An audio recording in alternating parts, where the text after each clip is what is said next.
Mark, you did raise us up, that's for sure.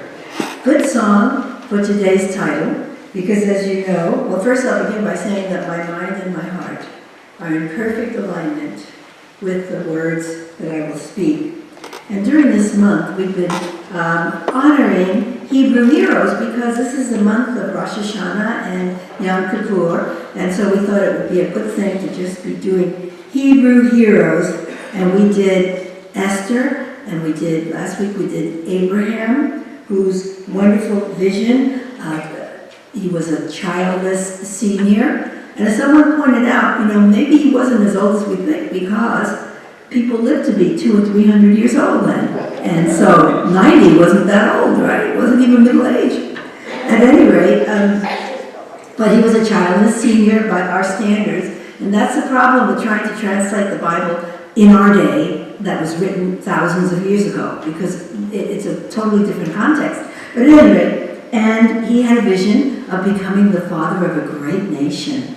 And because he held to his vision and lived his vision and followed his vision, God always gives us much more than we ask for. So he didn't just become the father of a great nation, he became the father of two great nations. The father of the Hebrews and the father of Islam. And so now today, we're going to talk about another great hero. And that great hero is, of course, David, the line through which Jesus came to the world. He was one of his ancestors. So David was very important. And of course, he's the author of the Psalms in the Bible, as you know. And he came through as just a little young boy of 16 to one of the most powerful people in Hebrew history. As we know, the first 5 books of our holy book, the Bible, are about history. They really are history of the Hebrew people. So these things actually happened to these people. But as I said last week, it's an emotional history, which means that it was written by word of mouth, and people add feelings that they had to the heroes in one way or another. But the story of David and Goliath is one of the most powerful stories in the Bible, and I'm just excited to read it to you. And I thought that today I would read it to you from the Bible. I read from Unity's Bible, which is the New Revised Standard Version. This is the Bible that Unity uses because it is the most scholarly. In other words, it's had the most scholarly research to have it as close to being authentic as possible. And so the story takes place in 1 Samuel 17. And it starts with, now Saul was the king.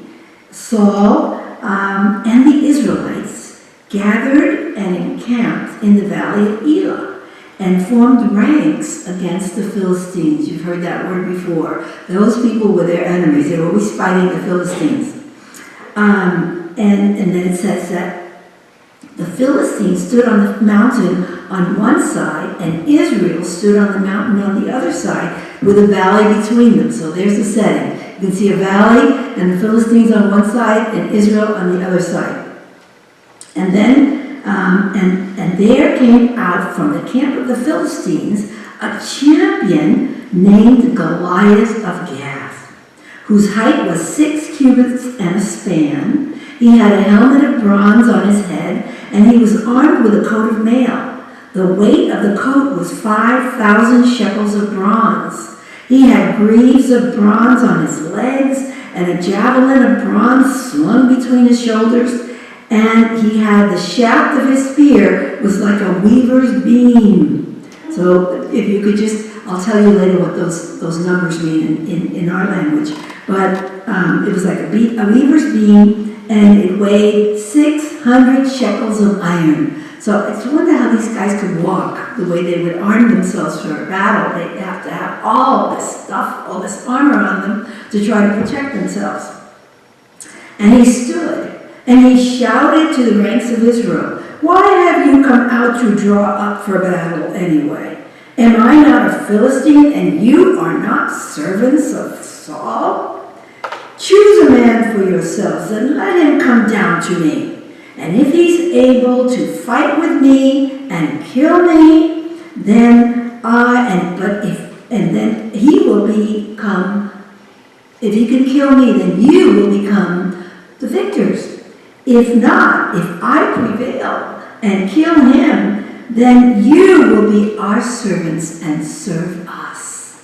So he scares them to death. He's huge, he's very, very tall, and he's got all this armor on him, and he says, send somebody in here to kill me. And if you do, then you could win. And when they won, they would take everything the other people had, including the women and the children, the slaves. So, but if you can't kill me, then you're going to become our servants. And he says, today I defy the ranks of Israel. Give me a man that we may fight together. When Saul and all his Israelites heard these words of the Philistines, they were dismayed and greatly afraid. And so you're already getting the idea that we teach all the time, that fear always gets in the way of anything you want to do that's great. So the Israelites are scared to death, they're trembling, and he has managed to belittle them and make them feel very, very small. And now, David was the son of Jesse. And the 3 eldest sons of Jesse had followed Saul to war. So the 3 oldest sons are already on the battlefield fighting. And it gives their names, but they're irrelevant here. And then David was the youngest of the 3. But David went back and forth from Saul to feed his brother's sheep at Bethlehem. So David's job was to feed in those days they didn't have like the king or the conqueror or whoever it was that really didn't feed the men. The families had to feed the soldiers. And so they had to have a family member who was too young to fight that would go out there and bring them lunch and bring them their food, if you could imagine. And that was David's job because he was only 16 and he was a shepherd. So they left him home watching the sheep, and the older brothers went to war, and it was his job to go out there and feed them. So that's what he was doing. He went out there with food for them. And he notices when he's there that this mighty army of his, these Israelites, are scared, afraid of one guy, even though he's that big. But it's only one guy. They have a whole army. But this guy was so strong and so big that he would just wipe out armies single-handed. And they were really afraid. And so he goes there. Now, he is just empowered by the fact that he is a shepherd, but he really takes good care of his sheep. He had if a wolf came by to herd his sheep, he would just kill the wolf. And once there was a bear that came by, and single-handedly, he killed the bear. So he's thinking that, like, if I could kill a bear that hurts my sheep, why are they afraid of that guy? Because they've got God of Israel behind them. Don't they know that? Don't they remember that? And so the story says, David said to the men who stood by him, "What shall be done for the man who kills this Philistine and takes away the reproach from Israel, for whom this is an uncircumcised Philistine?" To them, that was like he was a Gentile. Who is this horrible guy? And the people answered and said, "So shall it be done for the man who kills him." Saul says, "If somebody kills this guy, I'm going to give them whatever they want. You name it, you will have it." And the people all say, "So it is." We say that too, right? "So shall it be for Israel." And so not one of them raises his hand. He's looking at the whole army. He says, "Come on, one of you come up here and fight this guy, and I'll give you everything, whatever you want, even one of my daughters, if you will come up here and do this." And not one hand goes up. So David's watching this, and he's going, "I can't believe it. These guys know how to fight, they're armed, and not one of them is going to go for it." And so David says, "I'll do it." And of course, they laugh, because he's just a kid. Has absolutely no experience in war. He's never even been to a war practice. And so he says, "Listen, I will do it." And he says, he goes to Saul. And when the words that David spoke were heard, they repeated them to Saul, the king, and he sent for him. And David said to Saul, "Let no one's heart fail because of Goliath. Your servant will go and fight with this Philistine." And Saul says to David, "You are not able to go against the Philistine to fight with him, for you are just a boy. And he has many, many years of battle experience." But David said to Saul, "Your servant used to keep sheep for his father. And whenever a lion or a bear came and took a lamb from the flock, I went after it and struck it down, rescuing the lamb from its mouth. And if it turned against me, I would catch it by the jaw, strike it down, and kill it." Here's a young guy that says, "I've had some demonstrations in my past." And the whole idea is that if you've ever had a demonstration in your past, you can do it again. So if you're having any kind of challenge with illness, but you've had a demonstration where once you really were able to heal something of yourself, some condition in yourself, you can do it again. So that's what David is teaching us here. He's showing us, look, I would go out there and get those animals that tried to hurt my lamb, and I would kill the man, and I can do this with this giant. Of course, I've got experience to have done something like this. Saul, of course, just goes on about, "No, you're just a boy, you've got no experience, and we can't possibly let you do this," and so on and so forth. But David said, "The Lord who saved me from the paw of the lion and from the paw of the bear will save me from the hand of this Philistine." So Saul says to him, "Okay, what can I say? Go, and may God be with you." And of course then, they clothe him with armor. He puts a bronze helmet on his head and clothe him with a coat of mail. And David strapped Saul's sword over the armor, and he tried in vain to walk. Of course, he doesn't know how to walk in armor. He's never in his life had anything like this. So he tries to walk, and he can't walk. It's impossible. So he takes it all off, and he says, "What am I good at? What do I do best? I am a shepherd, and I use a slingshot. When anything gets near my lambs, I just use my slingshot, and it works perfectly. And so why would I try to do things like a soldier when I'm not a soldier? I need to be who I am." Can you see the lesson there? He was a very successful shepherd who knew how to use a slingshot. So he decides to do it that way. And remember, I told Mark I wanted to sing, I did it my way, that was it, because David did it his way. And so he decided that whenever you do something your way, whenever you do what you're best at, you always succeed. So he takes his slingshot and he goes for it. And of course, it really insults Goliath. He's like humiliated. He says, "What? You're sending a child with a slingshot to me, a warrior like me?" And he says, "I'll make meat out of you, and we will eat you for supper." And, the words are a little different, but basically he says, "When I get through with you, there'll be nothing left." And he just stands there really and says to David, come on, get close. Come on. And David just gets his little slingshot out, and he knows how to aim perfectly because he's been doing this for his lambs, for his sheep. So he aims right at the temple, and he falls, knocks him out cold, and then he's able to cut his head off. Little gory story, but the moral of the story is that when you do what you're best at, when God is behind you, because we all know that when we claim that divinity within us, when we know that we are surrounded by divine love and perfect law, that we will always move forward and succeed.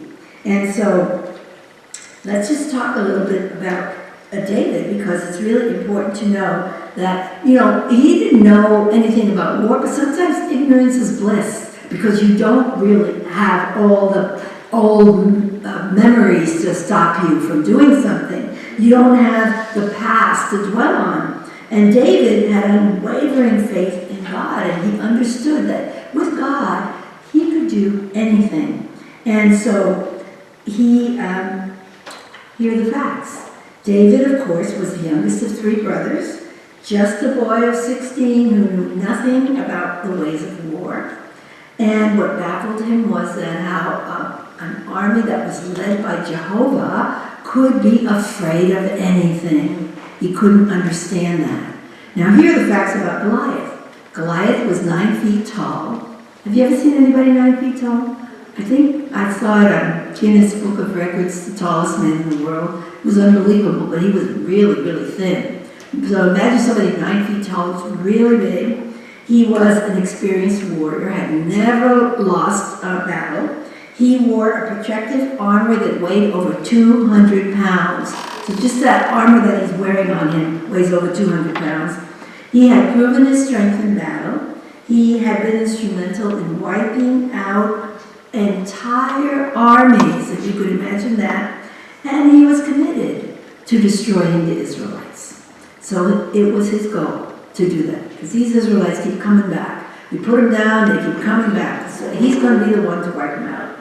So let's look at the story metaphysically, because we know that each character in the story represents us. So we are that story. The purpose of these stories is not to get into the gore of all their wars, but to recognize that there's a lesson in them for us. And so Goliath, let's take him first, this big, huge giant of a man, represents a problem in our lives that looms menacingly before us. You have a problem in your life that just looms menacingly before you. It could be a relationship problem. It could be a job problem. It could be seeking employment problem. It could be a health problem. But it's menacing. It's scary. It's bigger than life in front of you. A problem that is bullying you into a state of paralyzed fear. So you have to look at yourself and say, what is my Goliath? Because everyone else has one. And the Philistines, jeering on the other side of the valley, represent that part of us that believes those fears, that believes the generating fear that comes from statistics. You know, I always say to people, you know, there is no statistic on the bottom of your foot that says when you need to go.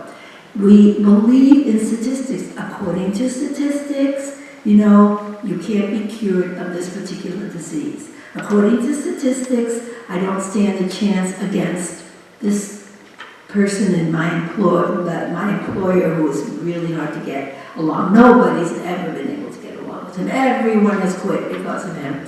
So the Philistines stand for those statistics. You can't get a good job without a college education, or you're not good enough, or people in your societal status never, ever, ever get ahead. So face it and stay there. Or that disease has never, ever been cured. Nobody has ever gotten a cure of that one. So don't even expect it.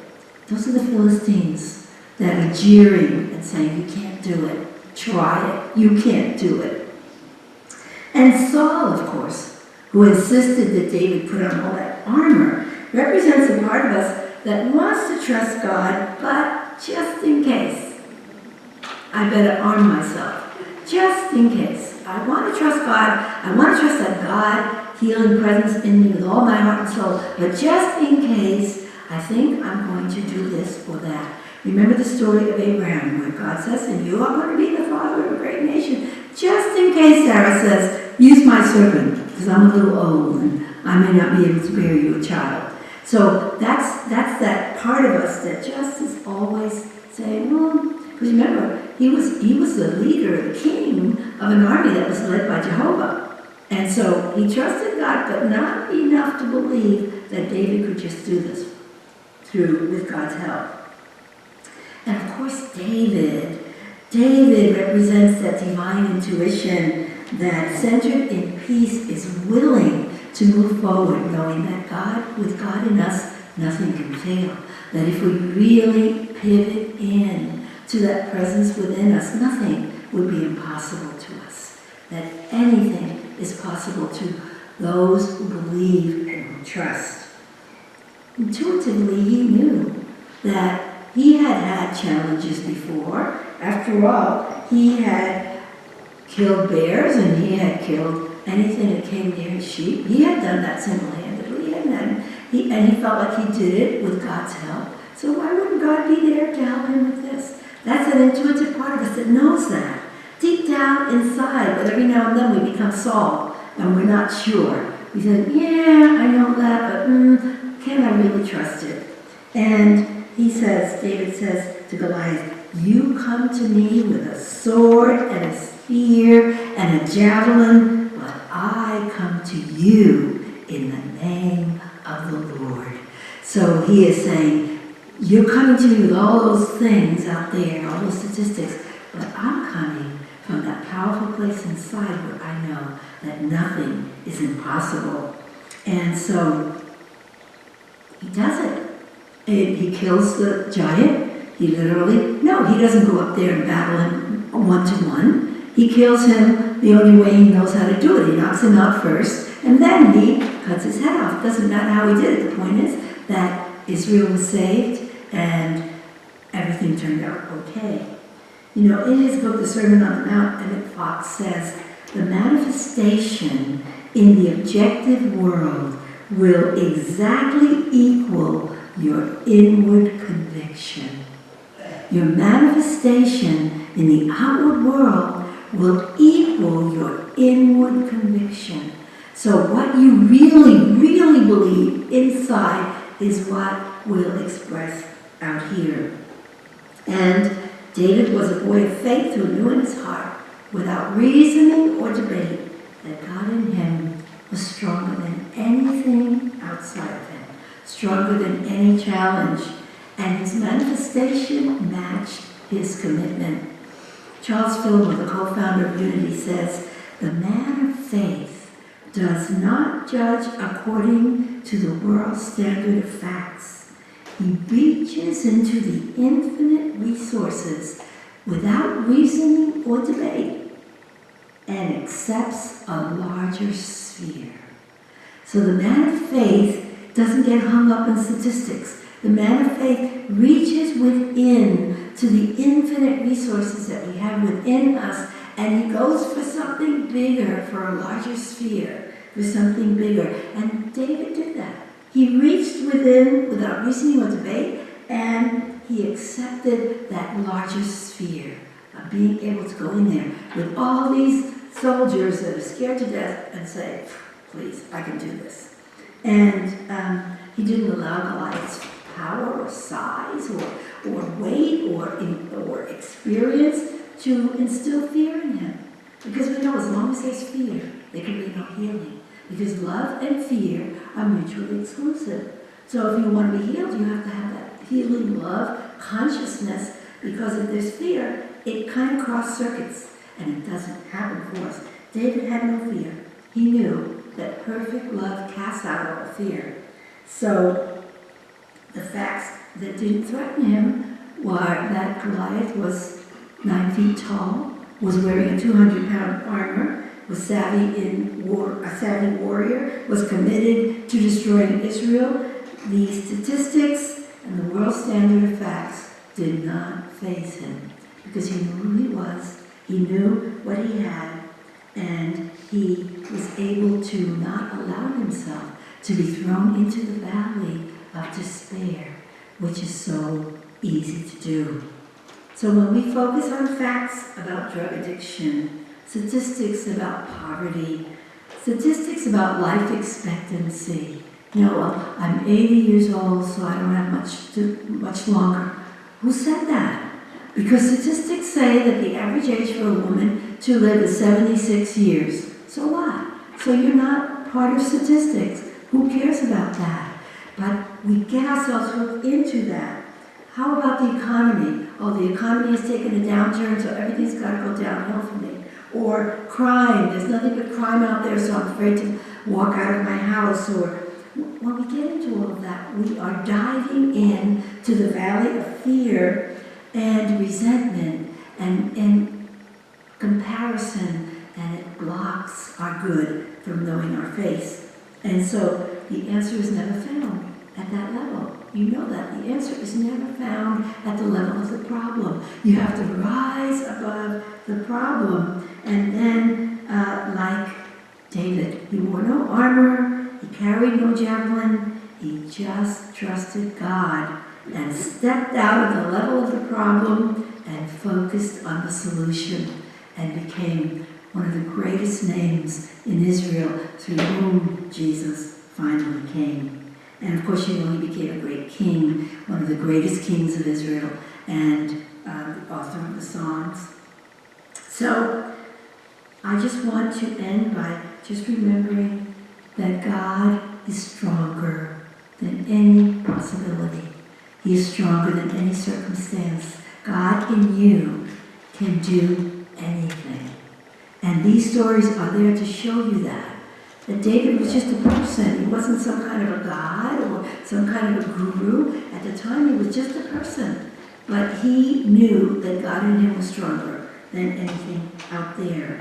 And so I invite you today to face your giant. Face your Goliath, because we all have one. And embrace the solution instead of the problem. Reach into your infinite resources deep inside of us. We have a healing energy. We have a wisdom to guide us, to know what to do, so we can do it. And accept something better for yourself. Accept a bigger sphere for yourself. So our affirmation today is, I accept something better for myself. Let's say that together. I accept something better for myself. And hold that thought as Mark sings. What is your song, Mark? I'm singing another Joshua Bond song. It's called Brave. Brave. All right. Hold that thought while he sings Brave.